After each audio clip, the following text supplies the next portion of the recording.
it was kind of like a progression where he would like kind of control your finances, a strict schedule, or when you moved in right away, were these rules just put in place and you were to follow them?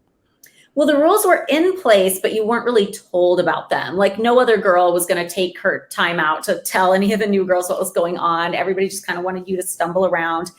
Hef didn't like give anybody the rules when you moved in. Like I was aware there was a curfew because everybody would kind of talk about that. Like I knew about that before I even went out with them.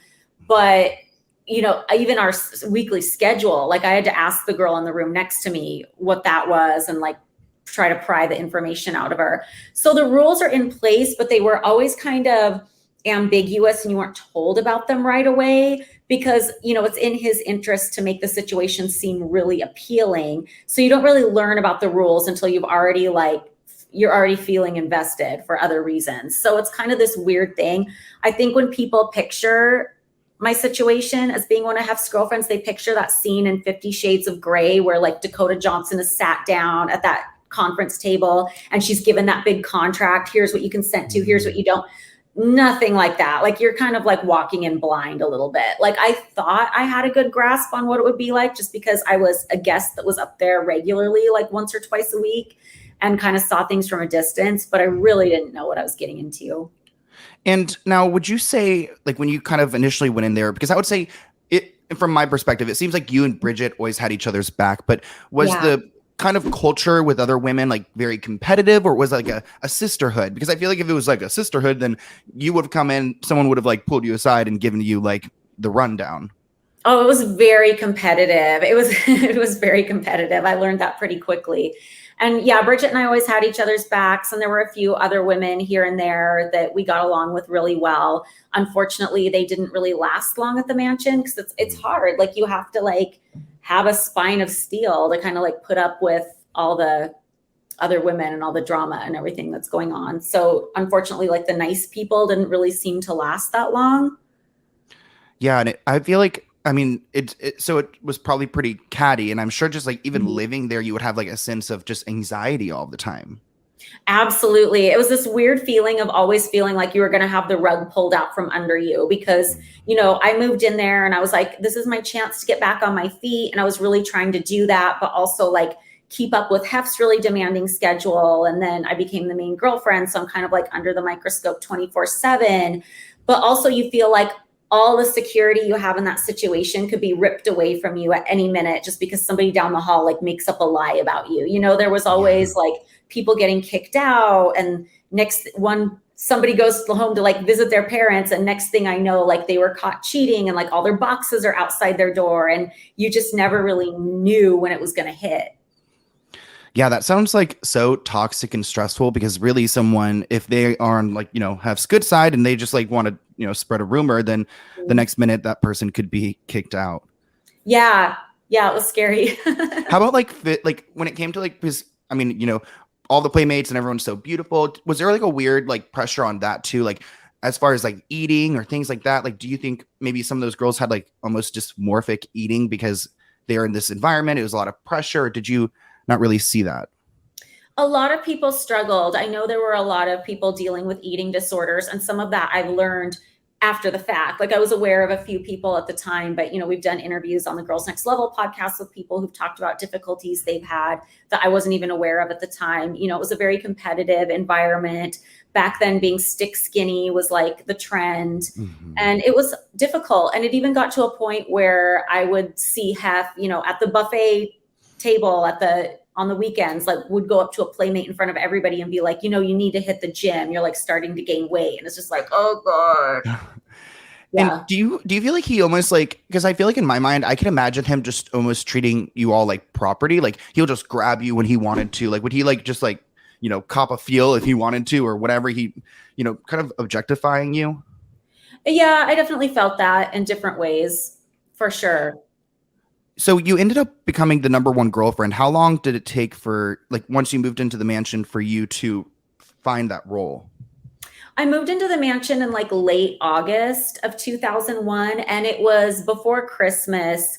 the other girls started saying, oh, we think you're going to be his next main girlfriend. And I was so flattered at the time. Like, I'd never thought that I would be the main girlfriend, just because the main girlfriend had always been the oldest. And at the time I moved in, I was the youngest. So I never thought it would be me, but I was very flattered. And I was like, oh, okay. You know, I didn't think it was something I could really turn down. And Hef and I had grown very close emotionally over those first few months there. And I was like the homebody of the group. I liked staying in and watching the old movies and like sitting downstairs with all his friends at buffets. I thought they were fun to talk to. So it was kind of a natural fit in a way, but also something I wasn't really ready for, because it was a lot of responsibility and a lot of surveillance. And you know, it wasn't really something I had gone into thinking it was going to be like this long-term commitment.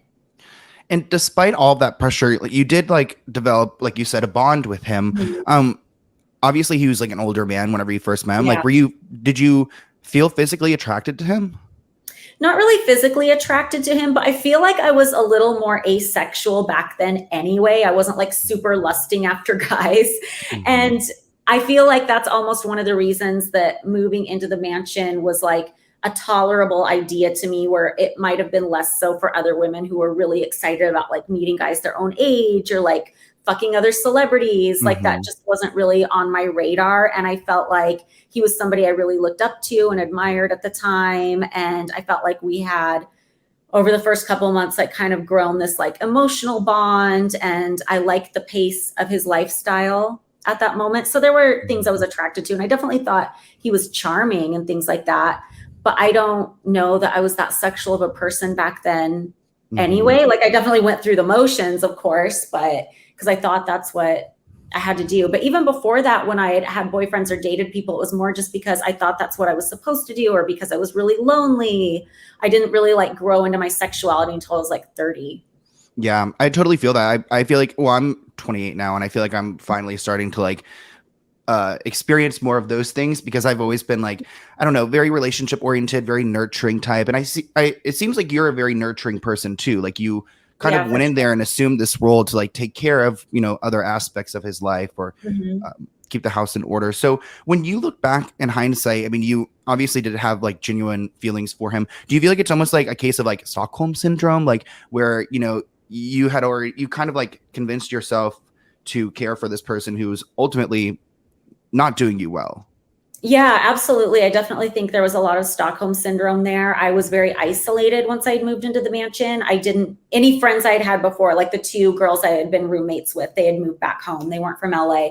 And I didn't really have any friends in town. I was very isolated. I wasn't getting along with the other girls before Bridget moved in. So I felt like he was my only, you know, sounding board, or only person I was bonding with. And when you're the new girl in the mansion, he always sides with you. So I was kind of getting like a different treatment in the beginning. So I felt like he really understood me and really saw me, and things would change later on. But I just felt like that was a very like, it developed into a very Stockholm syndrome type thing, because I felt like he was the only person I could like identify with.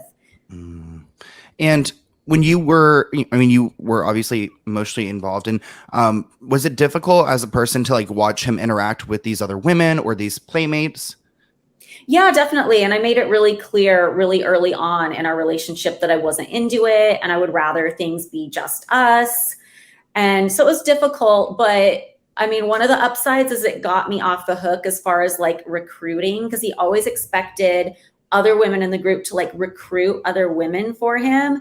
And I very much didn't want to do that. And I was very honest with him about how I didn't like the whole group dynamic. And I just really leaned into it. Was he receptive when you would say those things, or would he kind of just like nod his head and then move on and keep doing it? He would always kind of like dangle this carrot that like someday it would be just us and this wasn't going to go on forever. But, you know, he didn't want to feel stifled at the moment. It's so stupid. Yeah. So this show came about, and at this point, how long have you been living in the mansion before they came to you? I was living at the mansion for like 3.5 years before we heard about the show. And I was about hitting 4 years by the time the show started filming. And how did you initially hear about it? Well, back before Kendra moved in, when it was me, Bridget, and a whole bunch of other girls we didn't get along with, Hef asked me how I would feel about doing like he called it an Osbourne style reality show. Cause back then the Osbournes was like the big reality show. Mhm. And I said, absolutely not. Like, I thought it would be a disaster. Like, I had never, like, even though I wanted to be in the entertainment industry, I never wanted to be like known for my personal life. Like, I always thought the Playboy thing would end up being like this blip on the radar fun fact about me, you know, after I moved on to other things. I didn't think it would become like the thing. And we just were so not getting along with the other women that I thought bringing reality TV into the mix would just make it a million times worse. So I told him absolutely not. And then things changed. Like the other girls moved out and Kendra moved in, and it was just 3 of us. And then finally Hef decided to work with this producer that he was close friends with. And we shot a pilot, and we weren't asked this time if we wanted to do it or not. We were just told we're doing it. So I guess technically we had a choice if we wanted to kind of like upend our whole lives and just like walk out that day, but that's a really loaded choice. So, you know, we went along with it, and I was really stressed out. Like, I remember after we filmed the pilot, we had gone to go do the AIDS walk in West Hollywood. And the whole time we were doing that walk, like I was just talking Bridget's ear off about like how I didn't think this was a good idea. And I'm so stressed out about it. And I'm so depressed. And what are they going to do? And how are they going to use our image and all these things? And I kind of had like a mini breakdown to Hef after it, and told him, you know, that I wanted to like work or have some kind of like career outside of this relationship as well. You know, he threw a fit, said no. I was bawling. You know, I said I was really depressed. I thought I needed to go see a therapist. He said, no, you're not allowed to. They'll just tell you to leave. Go talk to Mary. And eventually, like, Mary, his secretary, referred me to a therapist that was like friends with his doctor. So somebody that's kind of like in the loop, and they put me on antidepressants. And that was my pre-show journey. So